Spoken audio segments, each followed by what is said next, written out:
पहले तो मैं क्षमा याचना मांगता हूं बौद्ध भिक्षुओं से कि मैं पहले दिन से इस कार्यक्रम का हिस्सा नहीं बन पाया, इस आंदोलन का हिस्सा नहीं बन पाया। कारण झांसी बुंदेलखंड में बहुत बड़ा बौद्ध सम्मेलन था, मैं उसमें लगा हुआ था। जैसे ही मैं वहां से खाली हुआ हूं, नॉन स्टॉप लखनऊ से बाई कार आपके बीच में पहुंचा हूं।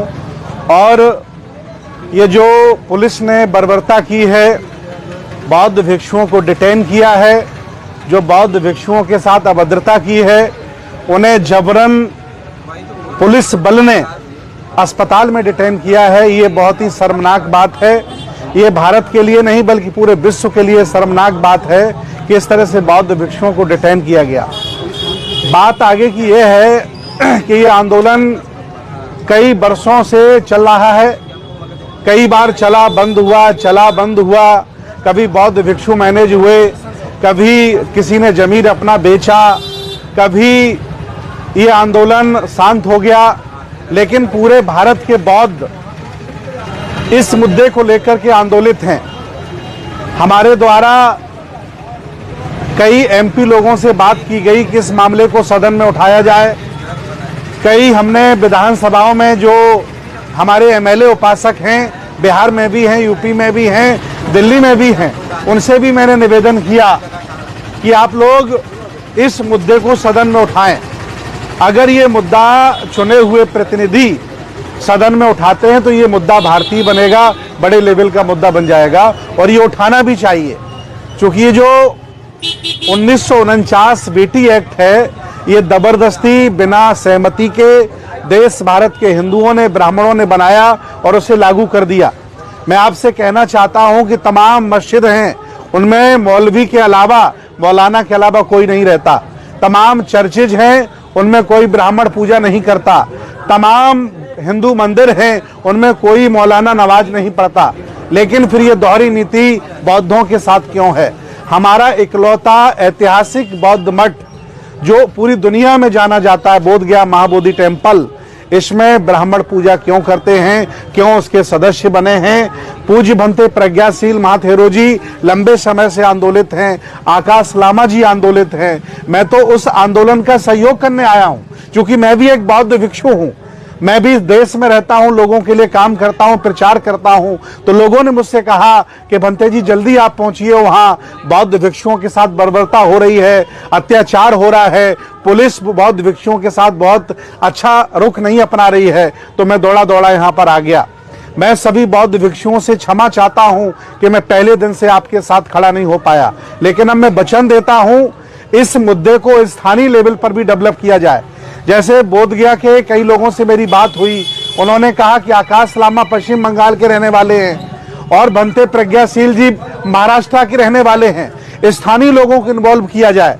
तो मैं निवेदन करूंगा, बुद्ध, अशोक, फुले, साहू, अंबेडकर की विचारधारा वाले, चाहे वो बसपा के लोग हों, भीम आर्मी के लोग हों, बुद्ध, फुले, साहू, अंबेडकर को मानने वाले लोग हों, स्थानीय संगठन के लोग हों, ये सारे के सारे इस आंदोलन का साथ दें। ये कार्यक्रम किसी एक व्यक्ति का नहीं है, एक संगठन का नहीं है, ये 100 करोड़ आबादी का कार्यक्रम है, पूरी दुनिया का कार्यक्रम है। और भगवान बुद्ध के अनुयायी पूरी दुनिया में रहते हैं।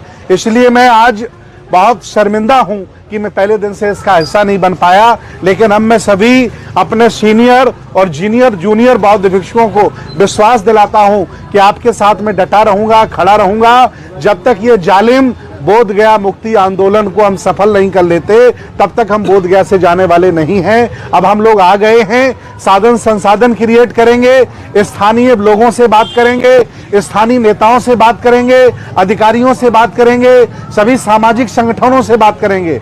और जो बौद्ध भिक्षु यहाँ पर, भारतीय बौद्ध भिक्षु लगभग यहाँ 500 से ज्यादा रोटियां खाते हैं, अलग अलग बुद्ध विहार में पड़े हैं। मैं उनके बीच में जाऊंगा, उनको भी कहूंगा कि बौद्धों का मान सम्मान है, आपने चीबर पहना है, चलिए आंदोलन में शामिल हो जाइए, नहीं तो मैं आपको भी किसी गद्दार की तरह ही मानूंगा कि आप शामिल नहीं हो रहे हैं। लगभग 500 से ज्यादा बौद्ध भिक्षु बोध गया में भारतीय कल्चर के रोटियां तोड़ रहा है, यहाँ पड़ा हुआ है और अनशन में हमारे आंदोलन में वो नहीं आ रहा है। उनसे भी मैं निवेदन करने जाऊंगा और सामाजिक संगठनों से निवेदन करूंगा।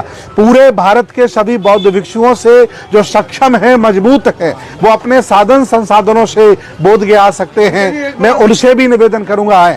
एक बड़ा सवाल निकल कर आ रहा है, आज से सदन की कार्रवाई शुरू हो रही है, क्या हमारे कुछ सांसद इस मामले पर सदन में भी आवाज उठाएंगे? मैंने 4 सांसदों से स्वयं बात की है जिनसे मेरा व्यक्तिगत परिचय है। उन्होंने कहा है कि पार्टी के द्वारा मुझे प्रश्न दिए गए हैं, मैं प्रयास करूंगा कि बोधगया मुक्ति आंदोलन का भी हम प्रश्न उठाएं और मेरी कोशिश रहेगी कि सांसद भी संसद में इसका उठाएं ताकि मुद्दा ये बड़ा लेवल का बने। अगर समाज के जो कुछ ऐसे सांसद हैं जो पार्टियों के वजह से सांस भी रह सकते हैं, उनकी मजबूरी भी हो सकती है, क्या उनके ऊपर भी कार्रवाई आप लोग सामाजिक रूप से करने की कुछ ऐसी रणनीति बनाइए? देखिए, हमारी आवाज नहीं उठाएगा वो सदन में क्यों? ऐसे कई सांसद हैं संसद भवन में जो बुद्धिस्ट विचारधारा से जुड़े हैं, जो अम्बेडकरवादी सोच के हैं। उनकी नैतिक जिम्मेदारी है कि इतने बड़े मुद्दे को वो संसद में उठाएं और उन्हें उठाना भी चाहिए, क्योंकि वोट उन्हें बौद्धों ने भी दिया है, वोट उन्हें बुद्ध, फुले, साहू अम्बेडकर की विचारधारा के लोगों ने भी दिया है, उन्हें उठाना चाहिए। और मेरी 4 सांसदों से बात हुई है और बात करूंगा ताकि इस मुद्दे को बड़े लेवल पर उठाया जाए। बंते जी, आप लोगों ने किसान आंदोलन को पूरे 1 साल खींचा और अपने आप में बड़ा ऐतिहासिक आंदोलन था, क्या वो परिदृश्य द्वारा देखने को मिलेगा या मिल रहा है, ऐसा कुछ कल्पना लग रही है? देखिए, किसान आंदोलन के साथ बहुत सारे लोग जुड़े थे, तमाम राजनीतिक दल जुड़े थे, तमाम धनवान लोग जुड़े थे, पूरा मीडिया कवरेज मिल रहा था। यहाँ चूंकि हम डायरेक्ट लड़ाई उन लोगों से लड़ रहे हैं जिन्होंने देश पे कब्जा कर लिया है, वो हमारा न स्ट्रीम मीडिया हमारा साथ देगी, न राजनीतिक दल हमारा साथ देंगे, लेकिन फिर भी हम कमजोर नहीं हैं, अकेले नहीं हैं, लड़ेंगे, पूरी ताकत से लड़ेंगे।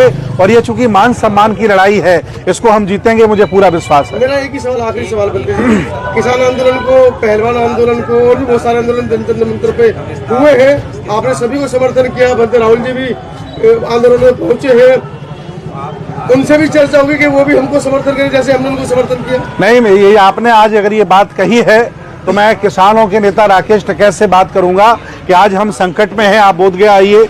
मैं चंद्रशेखर आजाद से बात करूंगा और भी जो आंदोलनकारी पूरे देश में बड़े बड़े नेता हैं। मैं कल पटना जा रहा हूं और हमने कई नेताओं से मिलने का समय मांगा है, उनसे भी मिलकर के निवेदन करूंगा। चूंकि ये आंदोलन बनते प्रज्ञाशील महाथेरो जी कर रहे हैं, आकाश लामा जी नेतृत्व कर रहे हैं, मैं इनका सहयोगी बनकर के आया हूं और मैं, चूंकि ये मेरी नैतिक जिम्मेदारी है, मैंने क्षमा याचना भी पहले मांगी है कि मैं पहले दिन से इसका हिस्सा नहीं बन पाया, मैं लेट आ पाया, मैं बिजी नहीं, मैं बुद्ध विहार में रोटी खा के पड़ा नहीं था, मैं भी वहां कार्यक्रम कर रहा था, बिजी था, मैं खाली हुआ तुरंत यहाँ आया हूं। अब सभी बौद्ध भिक्षुओं के साथ में रहूंगा और पुलिस की जो बर्बरता है उनसे 2-2 हाथ भी करने के लिए हम तैयार हैं और ये आंदोलन चलेगा और तब तक चलेगा जब तक बोधगया को हम मुक्त नहीं करा लेते।